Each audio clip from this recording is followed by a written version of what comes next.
ძმობას გავფიცებ, აი ეს ფილმი რამდენჯერ გაქვს ნანახი. რომელი? აი ეს ანტიქრისტეზე როა. ეგ ეხლა ნახე მაგ ვიდეოს ჩაწერამდე რომ მეთქი რამე არ გამომეპარა. ნანახი გაქვს შენ? ბავშვობაში გვანახეს. შენ ნახი გაქვს? ხო, აბა ბავშვობაში მანახეს თან და მე სკოლაში აღარ მინდოდა წასვლა, მეთქი რა გაზრია. წაიყვანა ის? ბიჭო სკოლაში მანახეს. ანუ ცოტა შემოვიდნენ და გვაყურებინეს გაკვეთილს. ჩემთან სკოლაში უკანა მერხზე ბავშვები ანძრავდნენ და რა კინოების ყურება და რა. რომ სკოლაში სწავლობდა.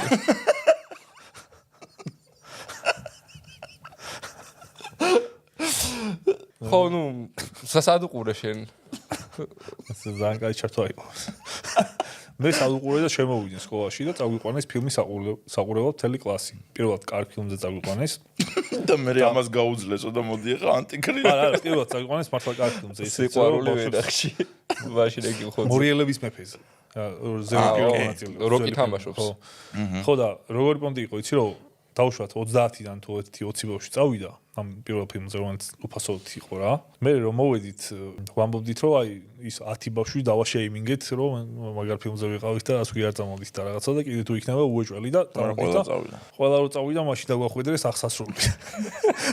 და ეგრევე ყველა ბავშვი რომ მოვიდა საშინელება იყო მართლა ანუ ეხლაც კომენტარებში 800-მდე კომენტარი დაიწერა მაგ ვიდეოზე და მარტო ჩემ ვიდეოზე და ძალიან ბევრი არის იქიდან რომ აი დღემდე ტრამა მაქვს და ხალხი პირადობის არ იღებს დღემდე, იმიტომ რომ ანტიქრისტეს ბეჭედი გონია და მაგ ფილმმა იმხელა ზე დააზიანა ის რაღაცა ის community თუ ის ხალხი ვისაც აყურებინეს რომ ხო დღემდე დიდი ეგ ეყურებინა ხო იქნებოდი ხა ნორმალური ჩვენაირი ტიპი. არ მეყურებია შეიძლება მაგიტო. მაგიტო გამოძვერი ხო შენ აშკარად უკარი ჯექი ხო მერქეს. ჩვენ ფილმებს უყურებდით ზოგი უკარი ხსენს კაცრავ. ძალიან ცუდი იყო რა იცი რომ ფილმი ანუ შეიძლება ვიღაცისთვის კარგი იყოს ზოგადად რა მაგრამ ხო უნდა იცოდე ვინ უყურებს და რას უყურებს. აი ზომას გავცემ ისთვის უნდა იყოს. ხანიბალი რო აყურებინო ეხა 6 წლის ბავშვს ხო შეიძლება. ან ხერხი